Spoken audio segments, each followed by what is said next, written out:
So welcome back to video 5, and I've titled this Thought and Emotion. And I think they're very important parts of being a human behaviour, our ability to influence, and also what influences us. So let's start with thought first of all. There's often two levels of thought. We can actively think of something, we choose to think about something. We'll solve a problem, we'll answer a question, we'll bring up and review a memory. But then also think of just glancing outside of that train window as you're passing by and seeing the scenery. There's this passive level of thought where you can sit there and within seconds things appear that you didn't ask for and that you also didn't actively pursue. And this is known as background noise. Think of it as the hissing on a radio that's not quite tuned in to a station. Because you can't stop thought. Same as we dream at night, there's always something going on in the brain. It's always an active kind of organ. And then emotion. Emotions are largely a consequence of two realms and two things within each of those realms. The first one is internally. What you say to yourself or about yourself. And at a deeper level, what you're thinking, where you place your attention, can change your state and create biochemistry, feelings, etc. And from the outside, there's two ways that we can change emotionally. What we see and what we hear. Somebody close to us can say something. It instantly transforms us. Could make you feel great, could make you feel terrible. We see a thing and that changes state as well. And I'm going to add a deeper layer to the realm of thought. And I'll tell you a brief story, very powerful story, on the danger of distraction and chasing after everything in your mind.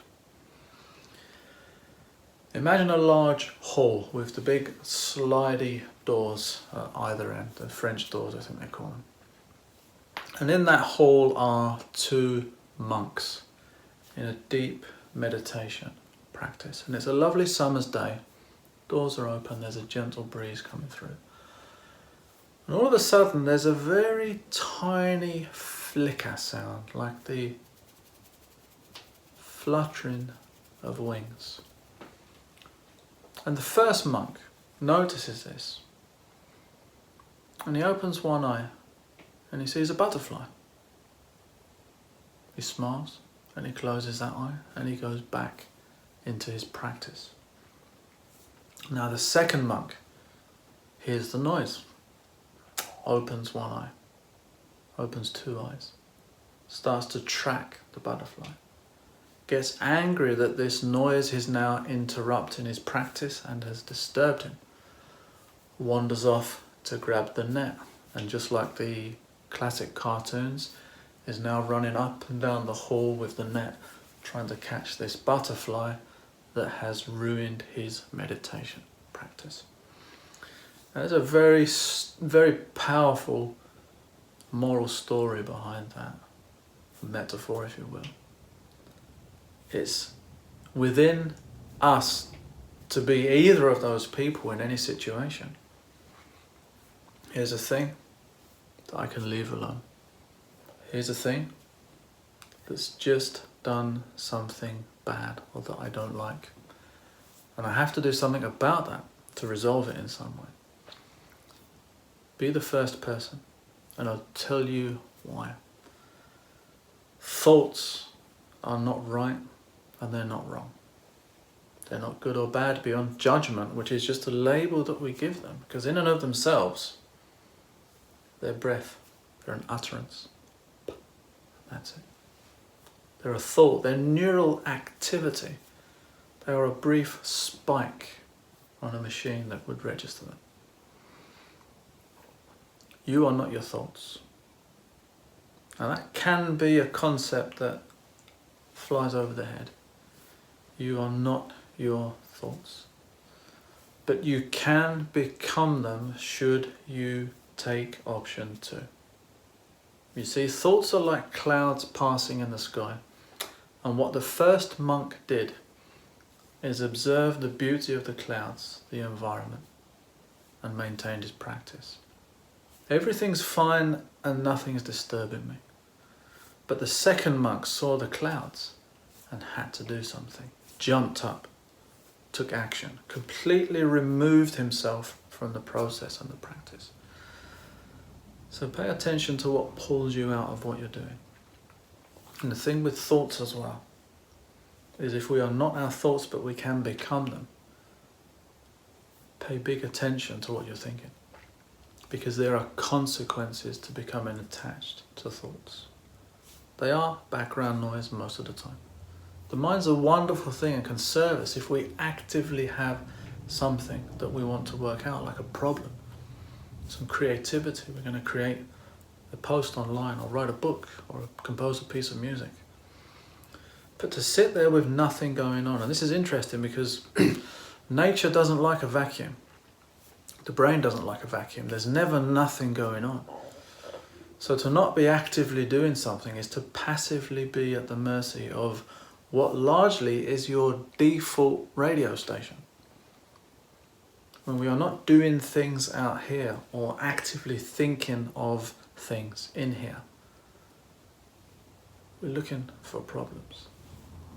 We're scolding ourselves because of what we did and who we were and how we hurt people and how people hurt us, and therefore we may have deserved it in some way. Or we're now worried about that big scary future and us not being good enough. And now with emotion is a fascinating area because emotions aren't right or wrong either. And neither are they good or bad, they're just emotions. Change emotion to one word, which will potentially allow it to sit a little easier in your world, hopefully. Feedback. The way you feel is feedback from information gathered internally and externally through the senses. And also a combination of those, that interaction, the organism environment. So if emotions aren't good or bad and they're not right or wrong, what are they? If they're feedback, they are also objectionable. And what I mean by that is you can choose which ones you actually take on board and act upon. So I'm going to give you a very powerful technique that's had a huge impact on people that experience anxiety, overwhelm, and doubt. What happens when we feel discomfort? As we know from previous videos, the brain does not like it. There's a red dot on the radar. The security guard says problem. We feel a certain way and therefore we are taken away from that situation because of a potential threat. So when there's discomfort, we never stay there long enough to understand it or do anything about it. What often happens? We step on the hot floor, we get burnt, or we run. We feel anxious, we're terrified, we don't do the thing that was possibly something that could really advance us in some way. We rarely actively walk up to situations or have goals that are very dangerous and sabotage. Quite often we are nervous and overwhelmed because we really want this thing. We know how valuable it is in our own growth, and yet we don't believe we can do it, we don't deserve it, we talk ourselves out of it. So to add to that, instead of running, stand your ground. Do something that you've potentially never done before. And this rings true for a lot of people that suffer from, we're going to rename it, anxiety. That's the hat that goes on the head. It's the name tag. Now, I'm not saying anxiety doesn't exist, but I'm showing you how creative you can be with the inputs and the labels and the information that you feed your brain. When people are anxious, they're nervous, yes? Some of them are very nervous, but they're nervous. So as an umbrella term, what if we changed I suffer from anxiety to I'm nervous? I'm uncomfortable right now. I feel nervous. Because what I want you to do is start to honour how you feel. And actually, as a feedback loop, confirm that you are feeling what you're feeling. Right now, I'm really nervous. And I'm okay with that. Because I know it will pass. Now, this has helped so many people that were literally borderline panic attacks, and it was about to have a serious impact on their job and career. I got them to recreate a state, shallowness of breath, washing machine in the stomach, tingles, palm sweats, raised pulse. They were really on edge. And I said to them, what do you now want to do? And they said, run away, I can't stand it. I said, stop. Sit with the monster and understand it. Honor it. Call it what it is. Confirm to yourself what is going on here. I took a deep breath and they exhaled. Right now, I feel very, very nervous. And I'm okay with that. I completely accept it. I honour those feelings. They're important, they're feedback, and they keep me alive. And they will pass. In less than 60 seconds, they went from a heightened state to being at rest once more. That is the level that you can have control at.